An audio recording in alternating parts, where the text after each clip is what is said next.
5 लाख की जो कंपनी, जो एक नई कंपनी 2010 में ये बनाते हैं, यंग इंडिया प्राइवेट लिमिटेड, उसमें अगर आप स्टेक्स पूछो तो 38% सोनिया गांधी एंड 38% राहुल गांधी, रेस्ट 24% इन 4 लोगों में, जो भी मैंने आपको नाम बताया, जिसमें सैम पिट्रोडा भी हैं, सुमन दुबे भी हैं, फिर उसमें मोतीलाल वोहरा भी हैं और ऑस्कर फर्नांडिस भी है, 24% के हो जाते।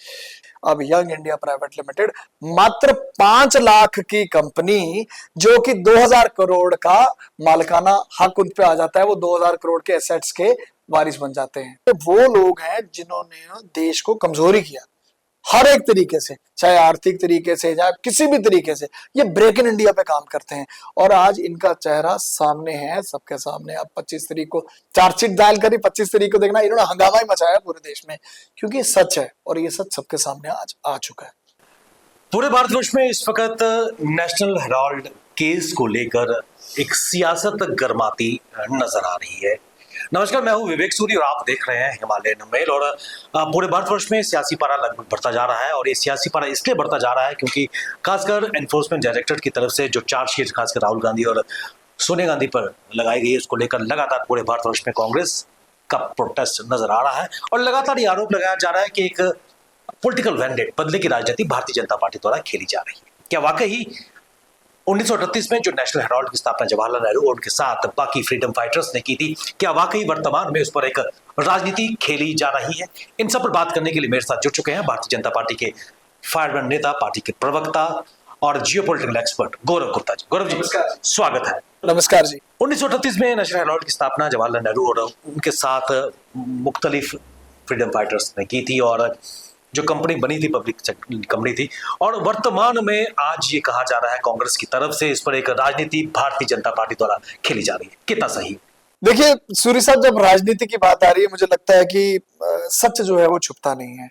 और टू बी वेरी ऑनेस्ट, अगर आप आज जब हम बात करते हैं, आज जिस तरीके नेशनल आज हेराल्ड केस की बात हो रही है, पूरे स्कैम की बात हो रही है, इतना बड़ा न्यूज़पेपर जो कि एक मुख्य तौर पे कितने बड़े लेवल पे था, और जब ये सारी चीजें हम देखते हैं, जिस संदर्भ में सामने दिखता है करप्ट प्रैक्टिसेस जो कांग्रेस की थी, ना ही डेंट वो कांग्रेस को डाल रही है। जबकि कांग्रेस, आज जो बात हम करने जा रहे हैं वो कांग्रेस, और रही पीछे की बात, अगर कांग्रेस की लेगेसी की बात करूं, मैं कुछ भी कहने से पहले, मतलब मैं चाहता हूं कि दर्शकों को आज बेसिक चीजें पता चल जाए, क्लियर कट पता चल जाए बेसिकली है क्या ये इतना बड़ा जो आप देख रहे हैं कि न्यूज में हर जगह आज ये चल रही है। आज इनके काले चिट्ठे, आज इनकी करप्ट प्रैक्टिसेस बिल्कुल सामने आ गई हैं, जिसमें मुख्य तौर पर राहुल गांधी जी, सोनिया गांधी, सारे लोग इन्वॉल्व हैं। और जितना ये छुपाएंगे,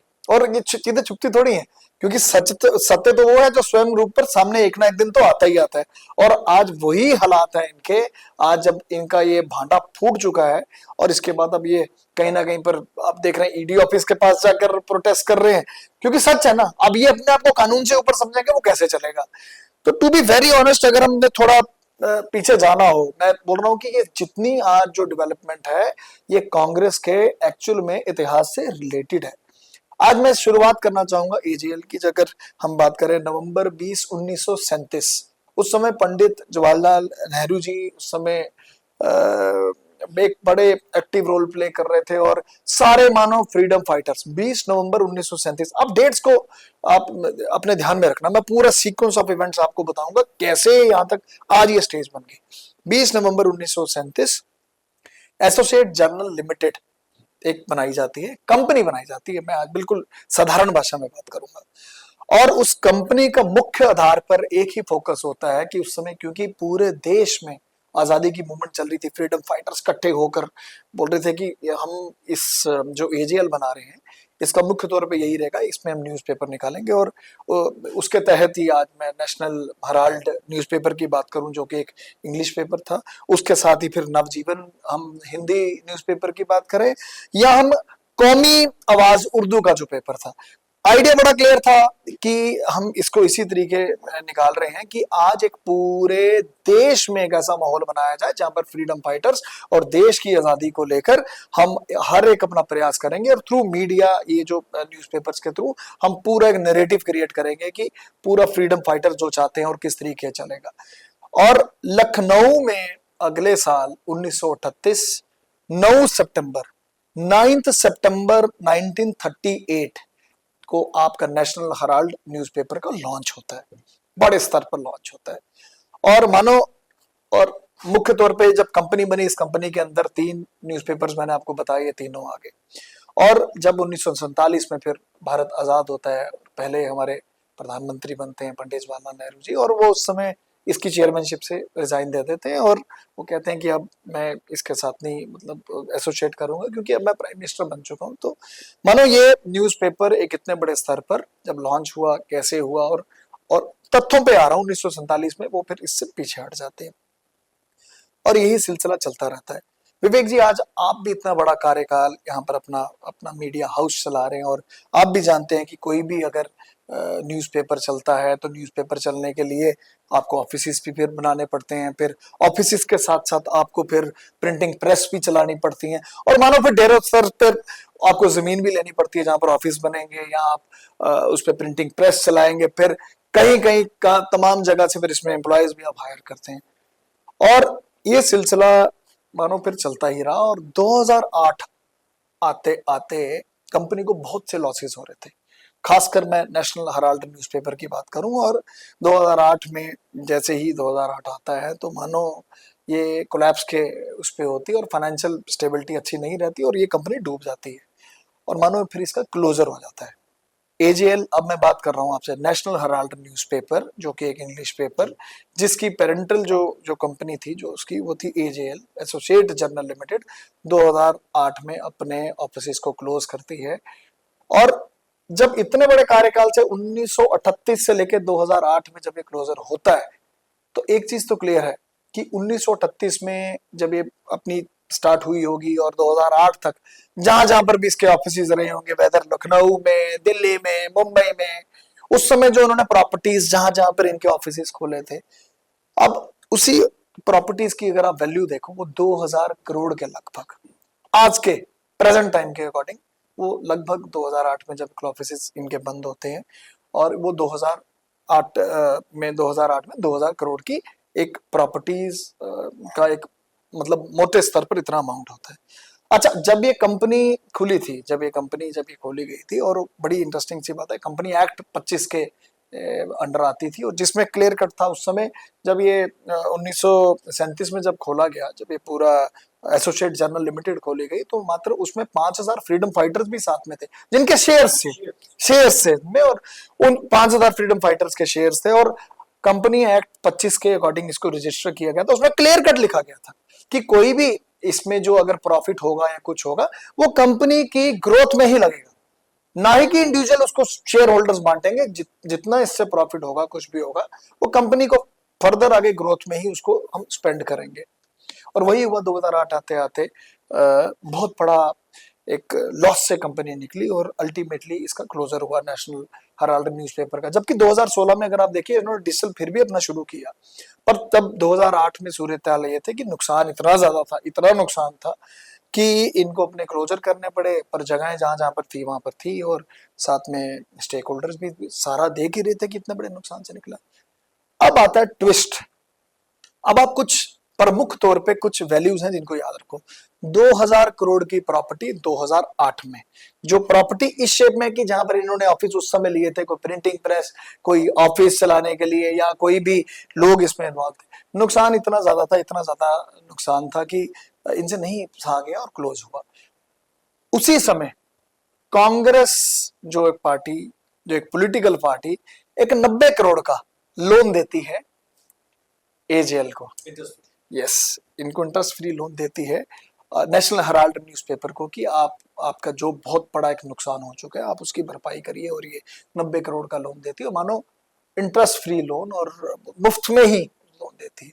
और उसके तहत फिर जब इतना लॉसेस थे एम्प्लॉयज की, मानो कितने एम्प्लॉयज की सैलरीज थी जब ये बंद हुआ, तो वो दी, कोई बिजली के बिल थे, कोई और बड़े एक्सपेंसेस थे, लगभग 90 करोड़ का कांग्रेस उधर वहां पर इनको दे देती है एज ए पॉलिटिकल पार्टी। सबसे पहली बात है कि एज ए पॉलिटिकल पार्टी आप 90 करोड़ का लोन दे रहे हैं, आप दे ही नहीं सकते, और वो भी इंटरेस्ट फ्री।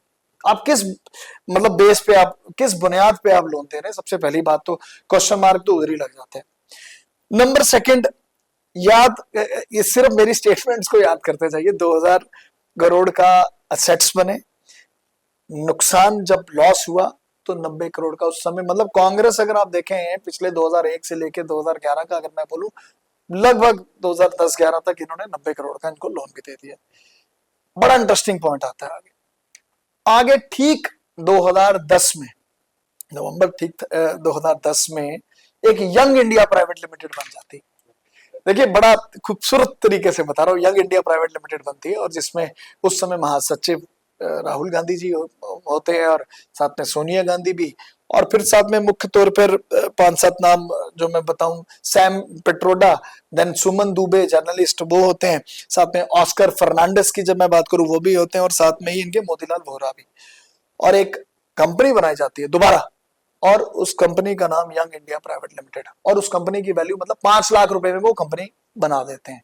और उस 5 लाख की जो कंपनी, जो एक नई कंपनी 2010 में ये बनाते हैं यंग इंडिया प्राइवेट लिमिटेड, उसमें अगर आप स्टेक्स पूछो तो 38% सोनिया गांधी एंड 38% राहुल गांधी, रेस्ट 24% इन 4 लोगों में, जो भी मैंने आपको नाम बताया, जिसमें सैम पिट्रोडा भी हैं, सुमन दुबे भी हैं, फिर उसमें मोतीलाल वोहरा भी हैं और ऑस्कर फर्नांडिस भी है, 24% के हो जाते।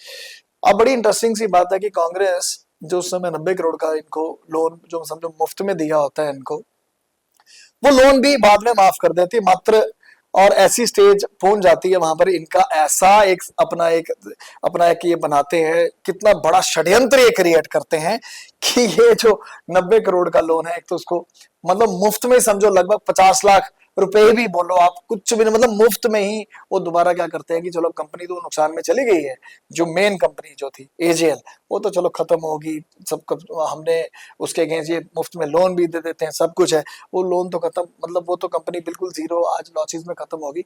ये इमीडिएटली जो यंग इंडिया प्राइवेट लिमिटेड है उसको टेक ओवर करती है, एजेएल को, एसोसिएट जो जर्नल लिमिटेड को टेक ओवर करती है, नई कंपनी बन जाती है जो कि एक आपकी अब यंग इंडिया प्राइवेट लिमिटेड, मात्र 5 लाख की कंपनी जो कि 2000 करोड़ का मालिकाना हक उन पे आ जाता है, वो 2000 करोड़ के एसेट्स के वारिस बन जाते हैं मात्र, क्योंकि इन्वेस्टमेंट 5 लाख की कंपनी खड़ी कर दी और उसके बाद इन्होंने अपनी ही पॉलिटिकल पार्टी से इनको लोन दिलवाया, वो भी लोन मुफ्त के बाहर में उनको माफ भी कर दिया, और मात्र 2000 करोड़ की जो संपत्ति उस समय जितने एसेट्स जहां जहां पे थे, वेदर लखनऊ में, बॉम्बे में, दिल्ली में, जहां जहां पर भी थे इनके ऑफिस जो भी था, वो सब कुछ मात्र एक इतना बड़ा षड्यंत्र, इतना बड़ा इन्होंने घोटाला करके उसको 5 लाख की कंपनी से लगभग किसी ने इस एक पूरा मैकेनिज्म बना के 2000 करोड़ की। गुरु जी मैं आपको ये रोकना चाहूंगा, इतना बड़ा जो आप निकल के सामने आ रही है, 2000 करोड़ का इन्होंने एसेट्स एक्वायर कर लिए, लेकिन इतनी बड़ी अगर भारतवर्ष के इतिहास की बात करें चीज निकल के आ रही है, और इसकी जो परत है सुब्रमण्यम स्वामी की अगर बात करें, उन्होंने एक लिटिगेशन फाइल की इसको लेकर, और तब जाकर ये केस पब्लिक डोमेन में आया, क्या कहेंगे इसके बारे में? देखिए फिर होना ही था, अति हो रही थी, और जिस तरीके इनकी एक्टिविटीज गतिविधियां सबको पता चल रही थी। 2012 एक सुनहरा साल जहां पर सुब्रमण्यम स्वामी जी ने, जो बीजेपी के हमारे बड़े नेता, उन्होंने केस इन पे किया कि इनका ये घोटाला है, एटलीस्ट ये पब्लिक डोमेन में आना चाहिए, पता चलना चाहिए। और कुछ डेट्स हैं जो मैं आपके साथ शेयर करूंगा। 19 दिसंबर, फिर जब 2012 में इन्होंने इसको पेश किया कोर्ट में, अपील की, सारा किया, फिर उसके बाद 19 दिसंबर 2015 में भी फिर सोनिया गांधी और राहुल गांधी देन दिल्ली पटियाला कोर्ट में फिर इनको जब चलने लगी, कार्रवाइयां होने लगी, फिर इनको फिर बेल भी दी गई, पर बेल इस तरीके गई कि आपको जब जब पूछ मंग होगी आपको आना पड़ेगा।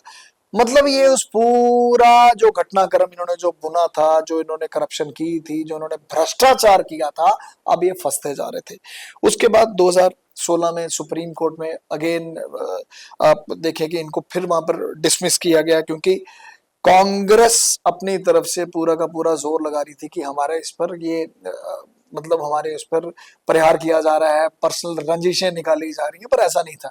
और कभी भी न्यायपालिका अगर भारत की बात करें, वो इस प्रति, आपको पता है ये सबसे बड़ी बॉडी है, वो क्यों ऐसा काम करेगी? पर जो एक झूठ, फरेब, करप्शन, भ्रष्टाचार कहीं ना कहीं सामने तो आना था। फिर आ गया 2018 दिल्ली हाई कोर्ट अगेन, फिर सोनिया गांधी और राहुल गांधी, फिर इनको इनकम टैक्स के नोटिस भी चले गए, फिर सारा का सारा वो भी सिस्टम इनका शुरू हो गया। मतलब कि फिर ये शिकंजे में फंसते ही चले गए। ये भी कहा गया था 2011 और 12 के इनके इनकम टैक्स जो फाइल्स हुए हैं उसको भी देखा जाए। ऑब्वियसली सारा कुछ ही फिर खंगाला, तो फिर पूरा ही खंगाला। फिर वो 2022 में, मुझे भी याद है 2022 में राहुल गांधी और सोनिया गांधी को कितने कितने घंटे वहां पर बैठाकर पूछताछ भी गई। अल्टीमेटली अब फिर ईडी वाले भी आ गए।